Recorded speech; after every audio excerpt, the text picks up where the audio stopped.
Hi there, everyone. Today we are going to be talking a little bit about setting up Gimp and stuff like that. I've made a couple of these videos before in the past. There's still a lot of people that I don't know, they either don't go through the videos that I have recorded already, or they just don't understand them. And I get a lot of questions about how I set my Gimp up. What Gimp am I using? Am I using a different Gimp version than the one that you can download? Yada, yada, yada. No, I don't use any other Gimp besides the one that you can get at www.gimp.org. I download it from here, and then I set Gimp up to my liking. Now, I used Photoshop for years before I went to Gimp, and then I started messing around with Gimp, and I got used to the way you do things inside of Photoshop, so I like my Gimp to look a lot like Photoshop. Now, I got Photoshop here, and I'll pull it up a little bit, and you'll see the look on Photoshop and how it looks. So, if you can tell, I kind of set my Gimp up the same. I keep my tools to the left, and then my settings, layer panel, channels, paths, color swatches, and all that good stuff over here on the right. That's just the way I got used to working, and that's the way that I like to work. So a lot of people like working in single windows mode like I do, and some people like to go ahead and leave their images floating like this, and then they'll pull their panels off, and they're able to move them around. Now it's a little bit nicer and easier inside of Photoshop. I'm not talking down on Gimp or anything like that, but you know, Adobe is a big multi-billion-dollar company, so they have all kind of developers that can develop really nice things. So this is Photoshop.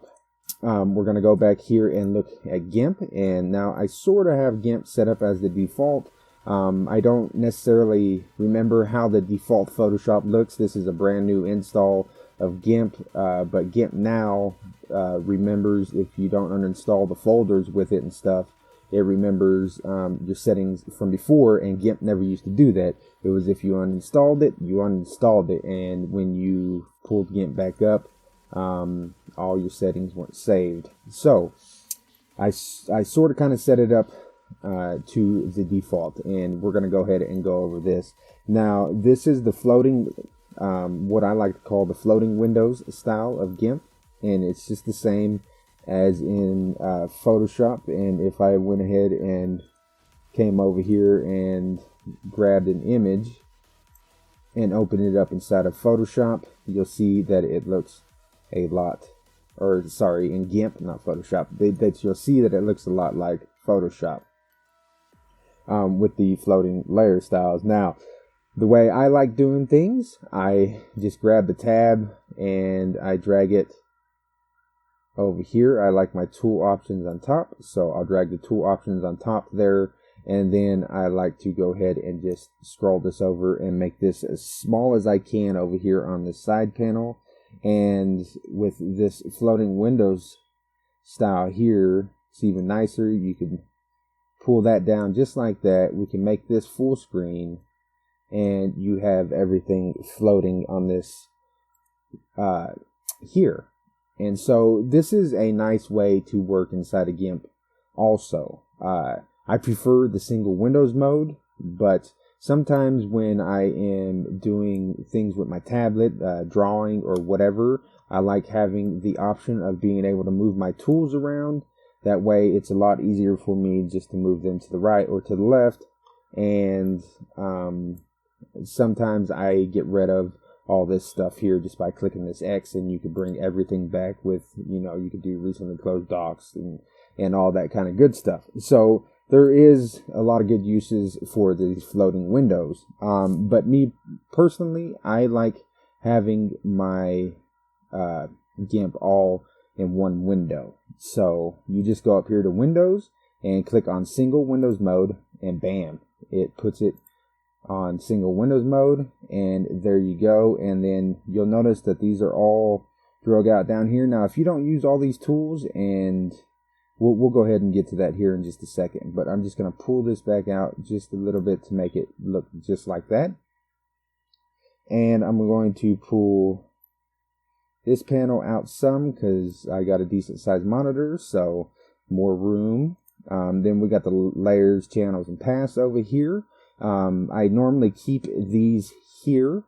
The next thing that I do is I come up here and click on this like backwards YouTube play button looking thing here. And I go to add tab, and I like having, where is it at? I like having my navigator open. So I like having this here.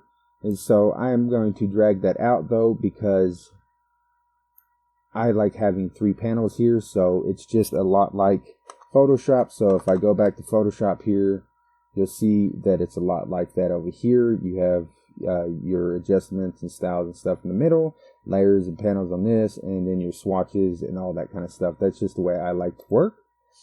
So I got the navigation up there, tool options here, layers, channels, and paths down here. And I keep these here. It's more accessible for me just to jump from the layers to the channels here, because when you're doing a lot of texturing and things of that nature, you add alpha channel and all that kind of good stuff. Maybe I'll save some of that stuff for a future tutorial if people are interested. And then your paths here, you click on your path layer. And so I like having my navigation open just because a lot of the times when I'm using my tablet, it just makes it easier for me to come click up here and stuff like that, and to zoom in faster with my pen. So the next one that I like having up, and this is just options, I like having my undo history. I like having that up. And the next one that I have up sometimes, but not all the time, is I'll have either my palettes or my paint dynamics put up here. And your paint dynamics is good, especially when you are drawing and stuff like that. These are just different settings for your tool options and paintbrushes and stuff like that. So those help. So those are the 3 that I like having up there. And that is pretty much all I do here. Some people, you know, they like the style of the old Gimp where they'll take the tool options and they'll put it over here and leave this like here. But I do a lot of hand texturing and things of that nature, so I like having as much room as I can. We had put the tool options over there, then there's only so far that you could, there we go, that you can make these panels. I mean, sorry, so small you can make these panels. And so that's a lot more than over here, so that's less screen space. And anyways, that's just the way I like to work. You guys are free to set this up any way that you like, though. You guys don't have to follow me. I mean, if you guys like the way that my things are set up and it helps you follow a lot of my tutorials, because for the most part in a lot of my tutorials, this is just the way my Gimp looks. I don't change it very much. Every once in a while, I know on a lot of my older tutorials, you'll see that I changed themes a lot. That's just because, I don't know, I get bored of, because I'm in like Gimp and Photoshop and Blender and ZBrush and this and that. I'm in it a lot, and I don't like looking at the same thing. It gets kind of old after a long. So that has a lot to do with the reason why I changed a lot of my themes.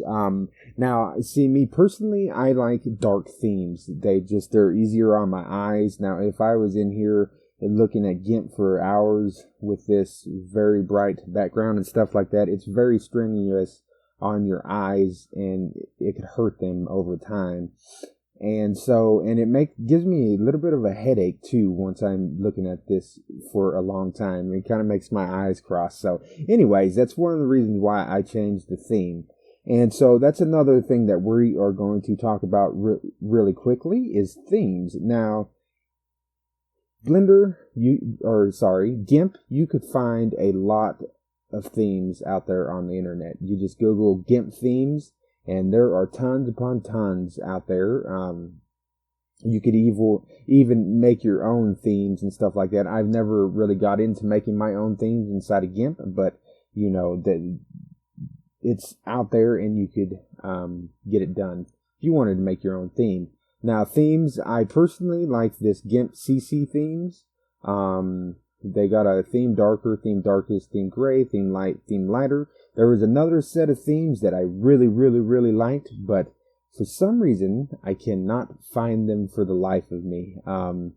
If you notice, if you look back, I don't know, it's in one of my tutorials, but it was a really, really awesome theme, and I cannot find the themes for the life of me. So these are the next great themes that I would prefer, that I would use. I like the darkest theme personally. So that's what we're going to talk about. So I'll leave the link to this down in the description. So if you guys want this theme, you can download it. I think on the last tutorial that I talked about this type of stuff, I think I linked these themes there too. So it'll probably be the same link down in the description below. But you just click on download or clone or download.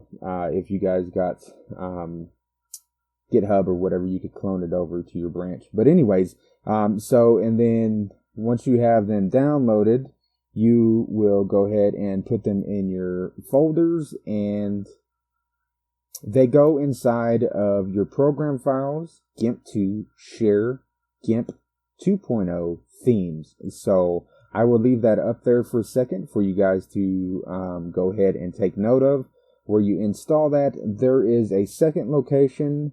Now, a lot of people seem to get confused about this, and truthfully, I'm kind of a little confused about this because I'm not sure. See, the way Gimp used to install, it used to install in your user, and then it would install a file called .gimp-2.8.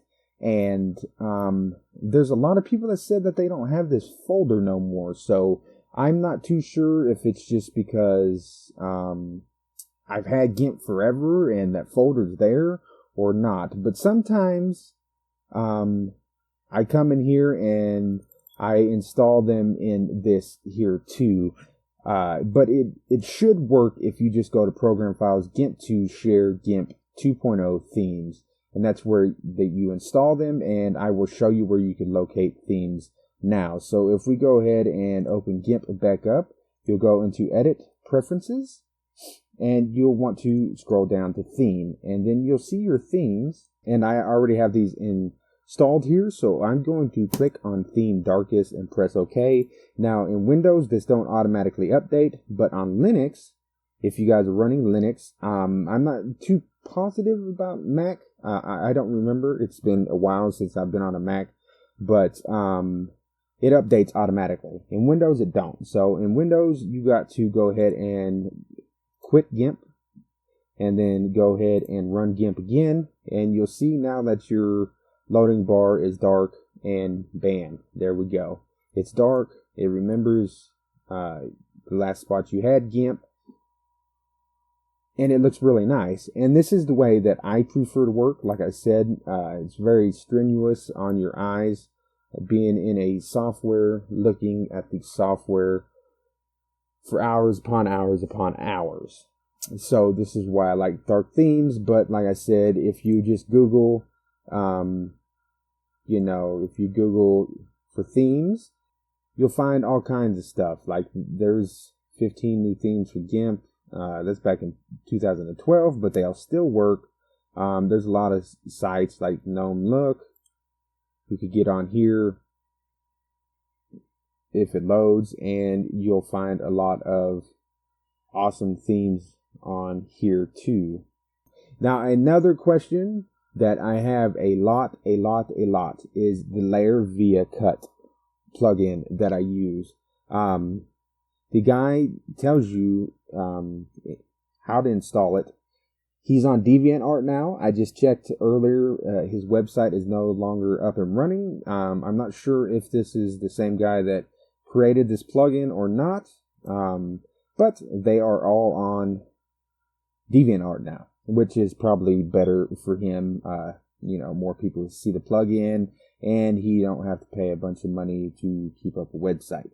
So it says extract layer via cut.py from zip archive to GIMP-2 plugins directory. So all you want to do is click download here, and that's where you will install the Python file at. And as a matter of fact, Okay, download. Drag this onto my desktop here, and we'll go ahead and open, and you'll see what's in here.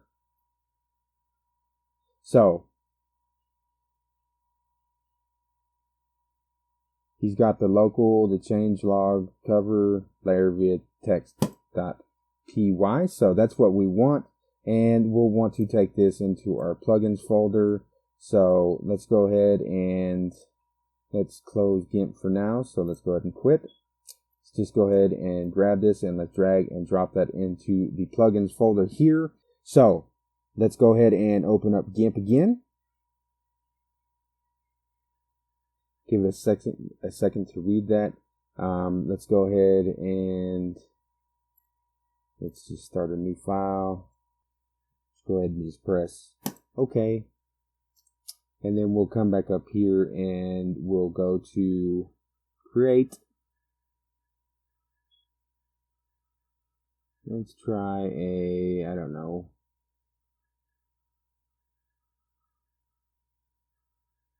Just anything. Let's do a button. Let's do a round button. Yeah, Gimp's fine. Let's change that to green.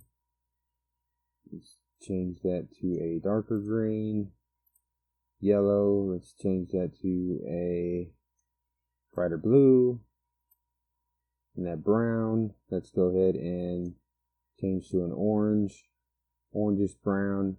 Text color, let's not do that. Let's I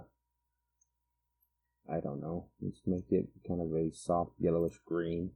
And padding, yep. And let's just go ahead and click OK.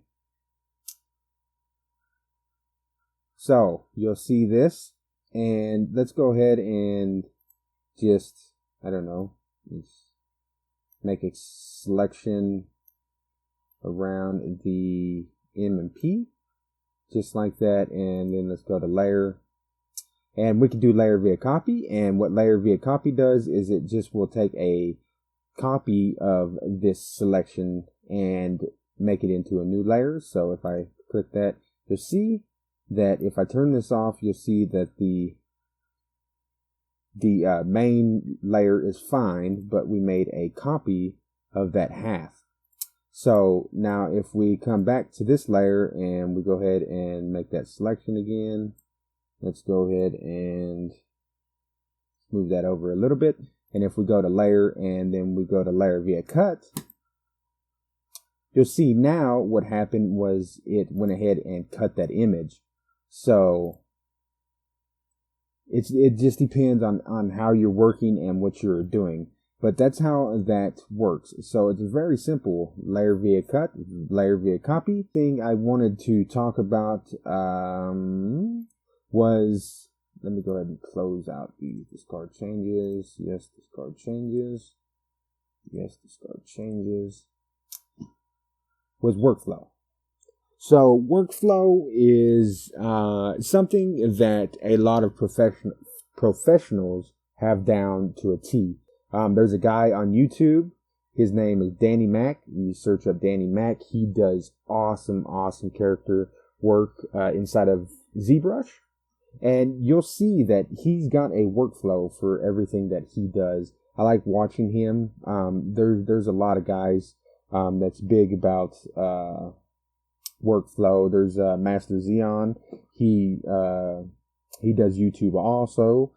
And he created, well, him and a few others created the Blender Hard Ops add-on, which is an awesome add-on, and so on and so forth. But the point that I'm trying to get to is that if you're trying to do anything professionally or you're trying to get quicker at something, I suggest to go ahead and open up Notepad or something of that sort and go through and do some processes.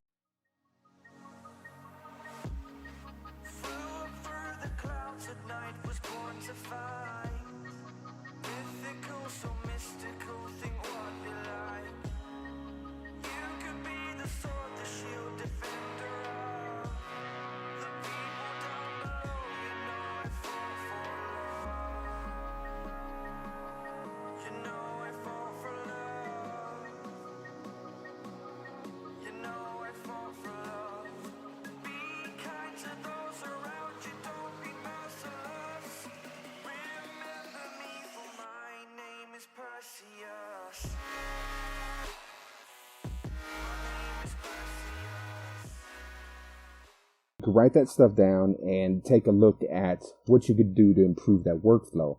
Now, I have many workflows that I've been working on over the past, I don't know, a long time. And there's some things that I really, really need to improve on, and there's some things that I have down to a T that make me do things very, very, very quickly. And that's because I've adopted some workflows that I've seen from other artists on YouTube and some articles I've read, this, and that. And this pertains to anything, workflows. You could do workflows to do your schoolwork or whatever, but it makes things a whole lot easier. But workflow is key. Workflow is key. That's one thing. So there's a lot of people that say to me in the comments or they ask me just in real life or whatever, any ideas or suggestions on how you could get faster or how you guys could go ahead and do things easier. And my only way of telling you that is that there's a way that I like to work and there's a way that you like to work. So, it might not necessarily, you might not like the way I do things. You might think that the way I do things takes way too long, and you might be correct, or vice versa. So you just need to figure out what you like and figure out how you like to work. And once you get down how you like to work, then those workflows should come naturally or easy to you. Anyways, so I'm going to quit rambling now, but I just wanted to hit on a few of these points about Gimp and to address the few of these questions that I get frequently, and it kind of puzzles me sometimes, not to sound mean or nothing like that, but I've done a couple videos on this, and Gimp doesn't change that often, and they don't vary too much, especially with their interface and things of that sort and that nature. Gimp is pretty open source and pretty customizable, and they allow you to, pretty much do what you want with it, as far as theming goes and setting up windows the way you want to set up windows and things like that. So I hope this helped some of you guys with some of the questions that you've had, especially about the Layer via Cut plugin. That is the most frequent question I get asked, because a lot of people say they install it and it does not work. You have to install the Python file into the plugins folder. And this is on Windows, but it would be the same on Linux or Mac. You just need to locate where the .gimp 2.8 file is on your hard drive, and then find the plugins folder and install it. And that would be pretty much it. And now if you have Gimp open, this will not show up. So if I installed this into this folder and it was like, oh yeah, I got Layer via Cut now, blah, blah, blah, blah, and you go into Layer and you don't see this here, it's because, of course, Gimp was open. You need to go ahead and close Gimp and then reopen Gimp and come up here to Layer, and you should see Layer via Cut in your Layer options. The same goes for themes. There's one more thing before I go. I wanted to address splash screens. I had got this asked to me. These splash screens that I have here, I made these personally. They're, why don't you open it up? Oh yeah, you gotta put it over here. So I made these splash screens. I have them down for download. I'll leave the download link to this in the description below for you guys to go ahead and download this. I need to update this to 2017 now, but they are up for download. So splash screens. This is a splash screen. So if I went ahead and closed Gimp, so I'll just go ahead and quit discard changes, and I opened up Gimp again, you'll see this has the splash screen. This is what pops up for the Gimp 2.8 startup. So where you need to install the splash screens at is here in your program files, Gimp 2, share Gimp 2.0 images. And let's go ahead and find my splash screens, bring these back up. So what you want to do is you'll want to just come here and rename this to rename. And let's just put dash old. And let's go ahead and come over here to this. And you'll just want to go ahead and drag and drop this in here. Yes, continue. And you'll just want to right click, rename, and just take off the blue. And hit enter. And there you go. Now when we close Gimp, this should pop up. Once, see? And there you go. And now you have a new splash screen. So I'll leave those down in the description below for you guys to go ahead and download. I don't mind if you guys use them. Just please don't post them on your blogs or your DeviantArt or whatever, saying that you guys made them. I had somebody do that to me recently. But anyways, besides that, you guys go ahead and have fun with this. And I hope that these tutorials helped. And I hope I answered some of these questions that has been asked to me a whole bunch.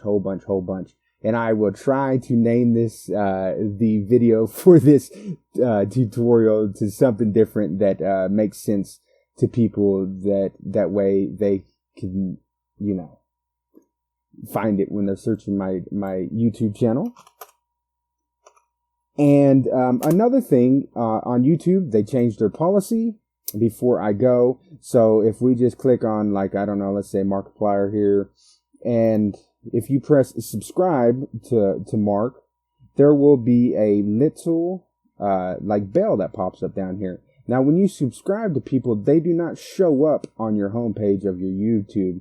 You need to click that little bell that's down here after you subscribed, and click on send me notifications. The little window will pop up here. I'll paste a picture of what I'm talking about, and it will say send notifications about this YouTube or something like that. And you click on it, check it, say yes, and then hit OK, and then you will go ahead and see every time I upload a YouTube tutorial, you will be notified in your little notification bar up here. So I think that's it for today, you guys. And I appreciate everything, and I appreciate your guys' support over the past couple of years. I know that I haven't been uploading recently. I've been taking a lot of long breaks, but you know, life gets involved, and people need to work and things like that.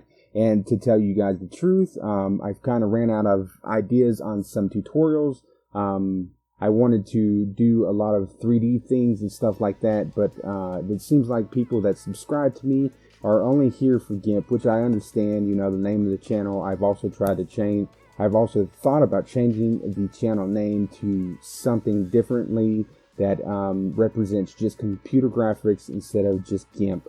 I want to keep doing tutorials on, you know, free and open source stuff, you know, Blenders especially, and Gimp, and Krita, just, you know, to kind of show you guys some of these workflows and do some things that I'm passionate about now. Way back when I started this channel, I was passionate about 3D and stuff like that then, but I wanted to get a lot of things out of the way with Gimp, especially because, you know, you got to use Gimp a lot in image manipulating program and things like that. So if you guys have any suggestions, please leave a comment in the description below. I know that there has been some people that has asked me before to do tutorials for them, and I have not came through for them yet. I have not forgot about you. I do remember you guys asking me about the tutorials. I just got to scroll back through and look and see what you guys were asking before, because I do apologize, but I did forget. I haven't forgot about you, but I did forget what you guys were asking for. But there was a couple other tutorials that I'm not going to say they were impossible to do in Gimp. They're just going to take quite a bit of work, and some people do not like these long tutorials. So like I said, I do appreciate you guys that has been with me for a long time. I do appreciate all your love and support. And I hope you guys continue to grow with me. I do plan on coming back and doing a lot more tutorials. I know I said that before, but I honestly do plan on doing it this time. I got some more ideas on more tutorials to get involved. please leave a comment down below and let me know what you guys think about different types of tutorials, especially 3D tutorials. I want to do some character work and some character sculpting and so on and so forth, making more bedrooms. If you guys haven't noticed, I'm kind of a fan of making bedrooms for some reason in 3D. So, but anyways, please leave a like, comment, please share with your friends. Get this around. I really would like to go ahead and start doing some awesome things with you guys. So just let me know and have a great day. Thank you.